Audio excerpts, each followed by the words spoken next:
Selamat datang kembali di channel YouTube Kisah Misteri Horor. Pada kesempatan ini kami hendak mengisahkan tentang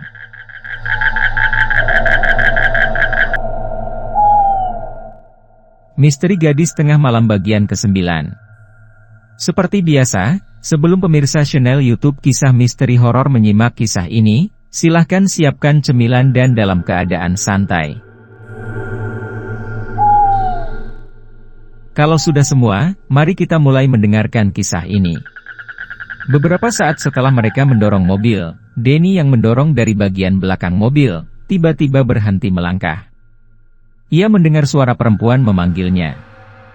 "Tigor. Aku mendengar suara Kismi memanggilku." "Ah, tak ada suara apa-apa. Kau jangan macam-macam lah. Bikin orang sport jantung saja," gerutu Tigor sambil tetap mendorong mobil. Dorong lagi mobil ini. Jangan diam sajalah." Denny mencoba melupakan suara itu. Ia mendorong mobil lagi.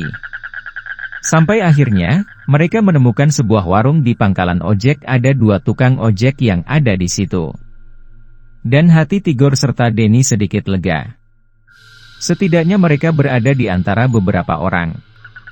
Syukur ada yang bisa memperbaiki mobil, atau memberi saran yang terbaik bagi Tigor dan Denny. Warung itu terletak pada satu tikungan jalan raya yang mempunyai cahaya lampu merkuri di salah satu sisi.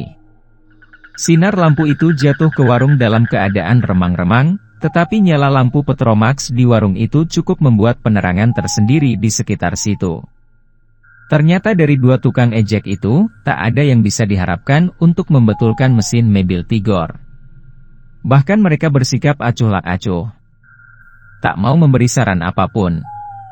Sementara itu, pemilik warung jalanan itu juga tidak tahu soal mesin mobil dan tidak punya pandangan yang lebih baik.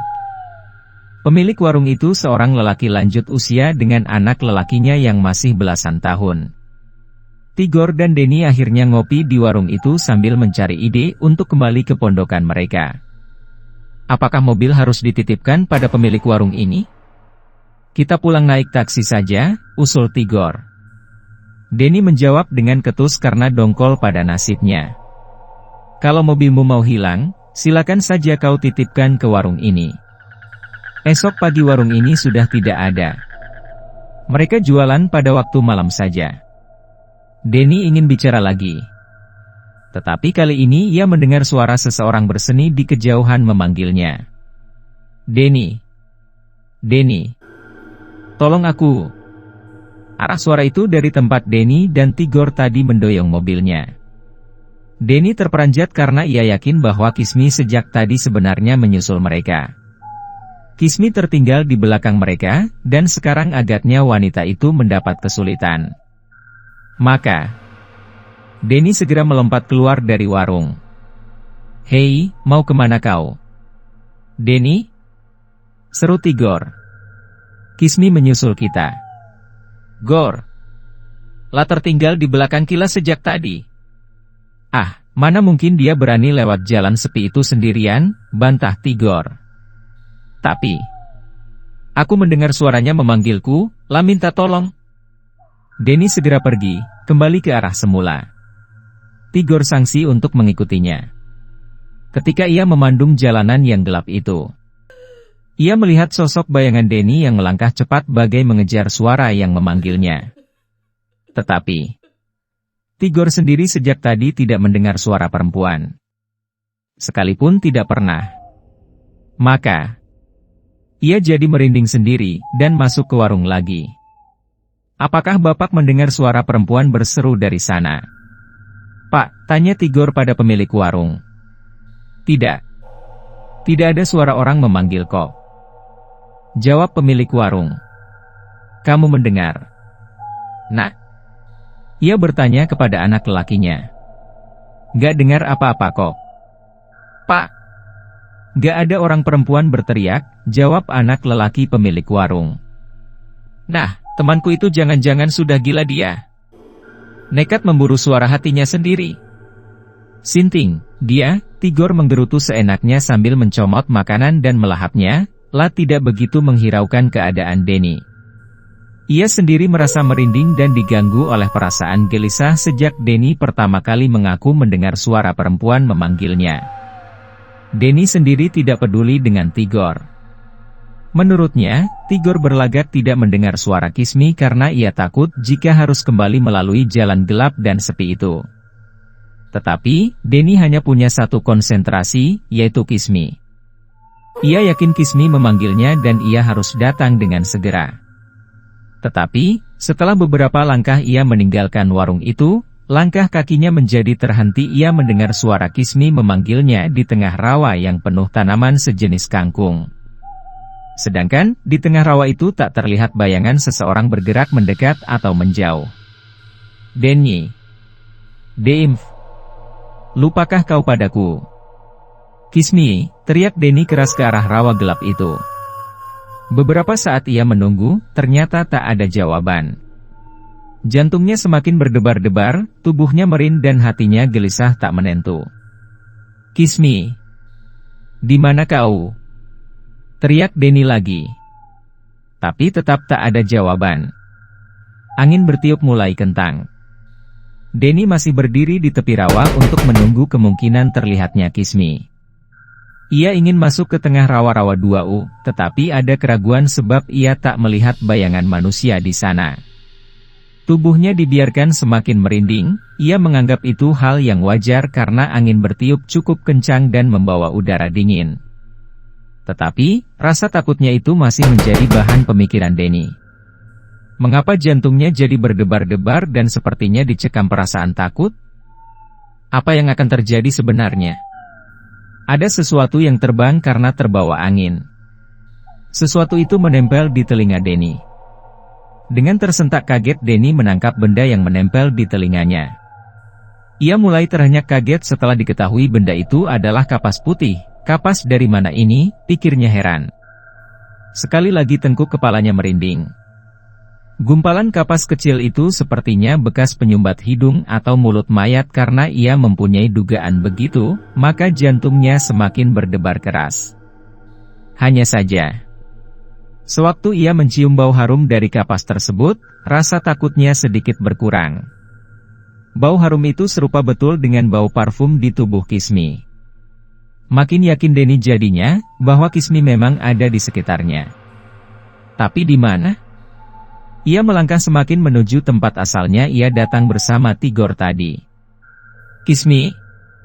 Kismi, di mana kau? Seru Denny sambil matanya mencari-cari.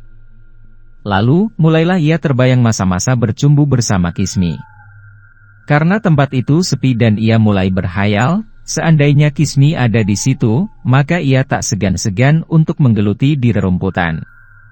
Ingatan bercumbu habis-habisan dengan Kismi membuat Denny mengerang menahan gejolak birahinya. Napasnya semakin terengah-engah, dan hasratnya untuk memburu kemesraan bersama Kismi menyesakkan pernapasannya. Kismi. Kali ini, Denny mendesah tanpa suara, dan meremas-remas sesuatu yang mendatangkan nikmat baginya. Di kejauhan, masih terdengar suara Kismi memanggilnya dengan suara serak-serak manja, seakan suatu ajakan untuk bercumbu di alam bebas itu. Denny semakin terangsang, menegang semua otot tubuhnya, mendesis-desis lak berkesudahan, kapas itu sesekali diciumnya sebagai ingatan keringat Kismi yang berbau wangi lembut itu. Setiap ia mencium wangi kapas itu, birahinya pun semakin bergolak menghentak-hentak. Mulutnya mengucap kata, Kismi, beberapa kali. Namun, pada detik tertentu, Denny mengalami satu kejutan yang membuatnya tegang. Tangan kanannya tak dapat digerakkan. Kaku. La ingin memegang kepalanya, tapi tak bisa. Gerakan kaku tangan kanannya itu membuat Denny menarik ke atas untuk menggunakan tangan kiri. Tangan kanan itu tiba-tiba terlepas dari pegangan tangan kiri dan menampar matanya sendiri. Bahkan kali ini tangan tersebut di luar kemauan Denny telah meremat wajahnya sendiri, mencakar-cakar hingga wajah Denny pun mulai berdarah. Oh. Aao. Kenapa tanganku ini? Oh. Dan, ia pun segera berlari ke arah warung dalam cekaman rasa takut sambil menjerit-jerit dicakar tangannya sendiri. Malam yang hening dan angin yang bertiup ke arah utara, membuat Tigor berkerut dahi saat meneguk kopi panas. Suara Denny terdengar sayup-sayup, sejenak meragukan hati Tigor. Ah, tak mungkin itu suara Denny, pikirnya sendiri, dan ia melanjutkan menghirup kopi panasnya. Tetapi, beberapa saat kemudian anak pemilik warung itu berkata kepada Tigor, "Bang, sepertinya itu suara teman abang." Sekali lagi Tigor berkerut dahi sambil menelengkan kepala, menyimak suara yang ada di kejauhan. Pemilik warung yang sudah lanjut usia itu juga berkata kepada anaknya, "Iya, iya. Sepertinya itu suara orang yang tadi ke sana, ya, men?" Jangan-jangan dia dalam bahaya, kalimat terakhir ditujukan kepada Tigor. "Alah, Mak. Dia itu suka bercanda. Pak. Jangan mau percaya dengan lagaknya. Pasti dia main-main saja itu." Tigor tetap tenang, sedangkan pemilik warung dan anaknya kelihatan menyimpan kecemasan. Denny berusaha mempercepat larinya sambil tangan kirinya memegangi tangan kanan supaya tak bergerak. Tapi, bagaimanapun juga kekuatan tangan kiri itu tidak sebanding dengan tangan kanannya.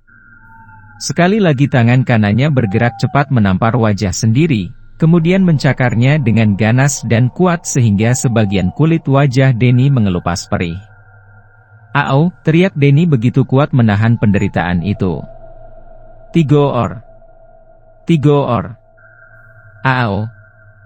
Anak pemilik warung segera memandang ke arah jalanan yang sepi dan gelap itu. Ia melihat sesosok bayangan manusia yang berlari terhuyung-huyung dengan teriakan-teriakan kian jelas. Angin yang berhembus kali ini berubah arah, bertentangan dengan pelarian Denny, sehingga suara teriakannya nyaris terbawa angin seluruhnya. Para pecinta dan para subscriber YouTube Kisah Misteri Horor, tentu penasaran dengan kelanjutan kisah ini bukan? Silahkan ikuti bagian selanjutnya esok hari di waktu dan jam yang sama, dengan cara klik subscribe dan juga loncengnya, agar Anda selalu mendapatkan notifikasi jika channel YouTube ini mengupload video kisah terbaru. Selamat datang kembali di channel YouTube Kisah Misteri Horor. Pada kesempatan ini kami hendak mengisahkan tentang Misteri Gadis Tengah Malam bagian ke-10. Seperti biasa, sebelum pemirsa channel YouTube Kisah Misteri Horor menyimak kisah ini, silahkan siapkan cemilan dan dalam keadaan santai.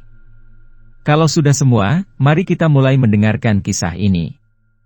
Hanya anak pemilik warung itu yang mendengar lebih jelas, sebab ia melangkah beberapa meter dari depan warungnya. Ia segera menghubungi Tigor dan berkata dengan tegang, "Bang! Bang, itu teman abang dalam bahaya. Ia berlari-lari menuju kemari." Tigor tertawa dalam gumam. Dia pasti ketakutan, disangkanya ada setan yang mengejarnya. "Mampuslah kau. Sok berani dia." Tigor tetap meremehkan temannya itu, sehingga anak pemilik warung menjadi jengkel sendiri. Ia tinggalkan saja Tigor yang menyepelekan pemberitahuannya. Ia kembali melangkah di tempatnya semula dan memandang dengan mata menyipit langkah-langkah Denny yang mulai tak mampu secepat semula. Denny tersungkur jatuh dengan menggeram-geram, mengerahkan tenaganya untuk melawan gerakan tangan kanannya itu. Tetapi, kekuatannya itu tak mampu menguasai tangan kanannya yang bergerak sendiri di luar keinginannya.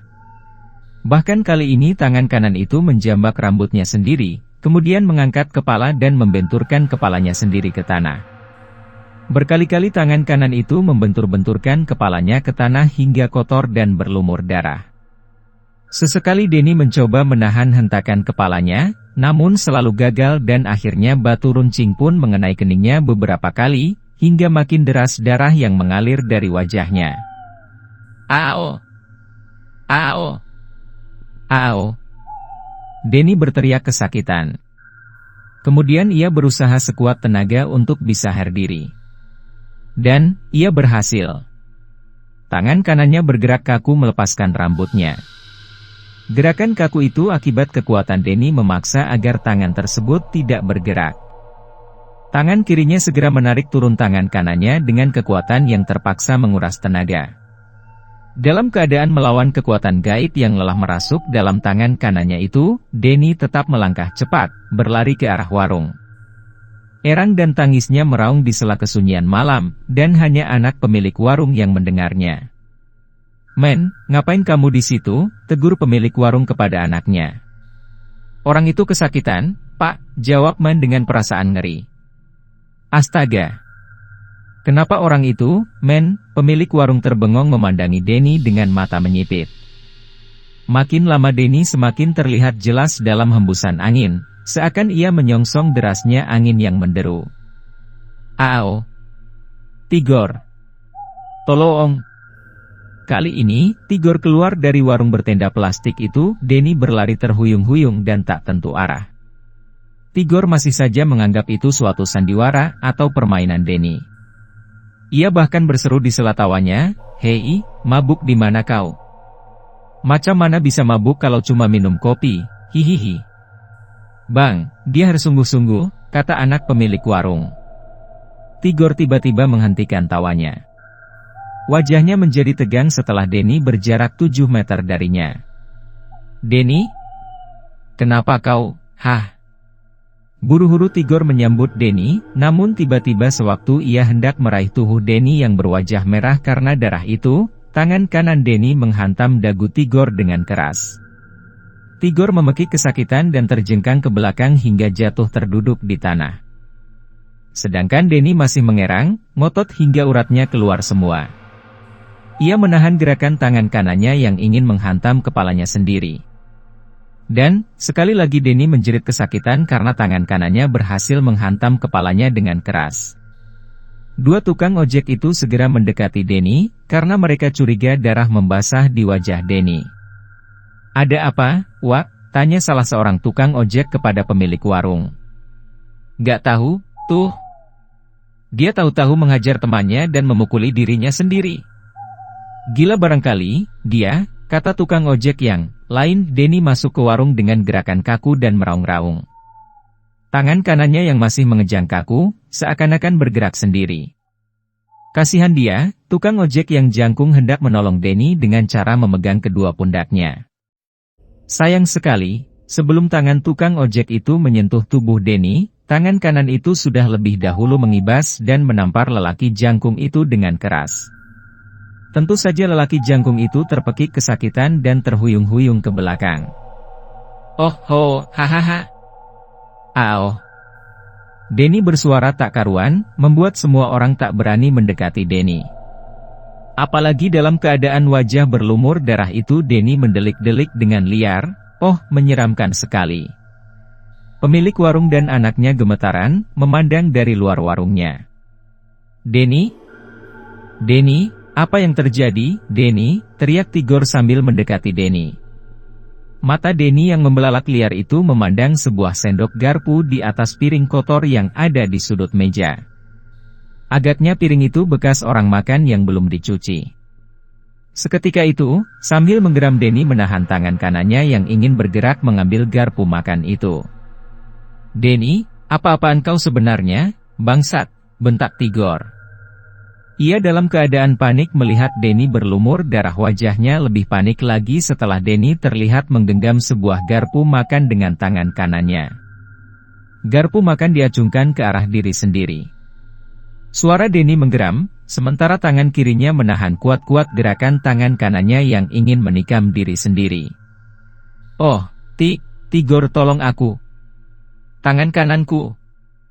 Oh, tangan ini sukar ku kendalikan, dan... Ao!" Denny menjerit lagi karena tangan kanannya berhasil menghunjamkan garpu makan itu ke arah pundak kirinya, dekat dengan leher. Tigor hendak menyergap Denny, namun ia terpaksa berpaling dan menghindar seketika, karena dengan cepat tangan kanan itu bergerak mengibas dan mengenai pipi Tigor hingga berdarah. "Jup! Hug! KRRR! Edan kau! Edaan!" teriak Tigor dengan mata makin membelalak ketika ia melihat Denny menusukkan garpu bermata 3 itu ke arah tenggorokannya. Ia mendelik, matanya terbeliak-beliak.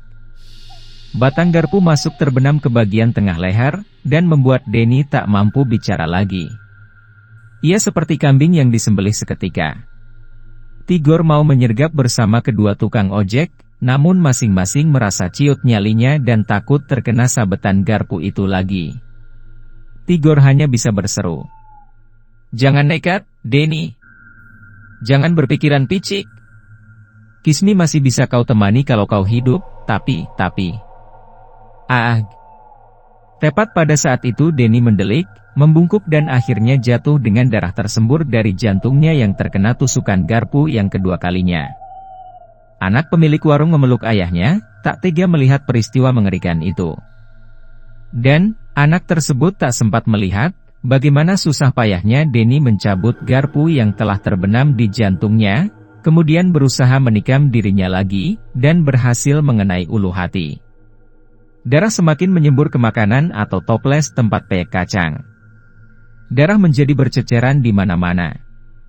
Pada saat itu, Denny menjadi melemas. Sepertinya sudah tak ada setan yang masuk dalam raganya. Lalu, jatuhlah ia.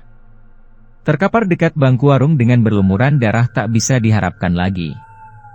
Tigor bermaksud mencari mobil ambulans atau mobil darurat untuk membawa Denny ke rumah sakit. Tetapi, usaha itu rupanya tak pernah berhasil, sebab beberapa saat kemudian, tubuh Denny itu tak mampu bergerak lagi. Ia menghembuskan napasnya yang terakhir dengan masih sempat menyebut kata, "Kismi," dalam desah napas penghabisannya. Maka, meninggallah Denny dengan keadaan dan suasana yang amat mengerikan. Tigor tidak bisa berbicara sepatah kata pun melihat kenyataan itu. Mulutnya seperti dibekukan, kerongkongannya kering dan sukar untuk mengeluarkan suara. Lidahnya pun seperti terbuat dari besi, kaku sekali untuk digerakkan. Seorang tukang ojek mengambil inisiatif, menghubungi pos polisi terdekat. Mereka mempunyai kesimpulan yang sama, bahwa kematian Denny adalah satu tindakan bunuh diri, tanpa campur tangan pihak lain. Berita itu sempat membuat Hamsat nyaris jatuh pingsan di rumahnya. Ade menghubungi Hamsat pada pagi hari, 4 jam setelah jenazah almarhum Denny tiba di pondokan mahasiswa. Hamsat merasa dibantai jiwanya dengan berita kematian Denny. Bahkan, ketika ia bergabung dengan anak-anak pondokan, Hamsat sempat berlinang air mata melihat wajah-wajah mereka dicekam duka, seakan menunggu giliran untuk melakukan bunuh diri yang keji. Hamsat terdengar berkata Paro kepada Ade, "Setelah Norman, Denny." "Setelah Denny, siapa lagi?" "Seperti jenazah Norman dulu." Almarhum Denny pun dimakamkan di kota asalnya, Madiun.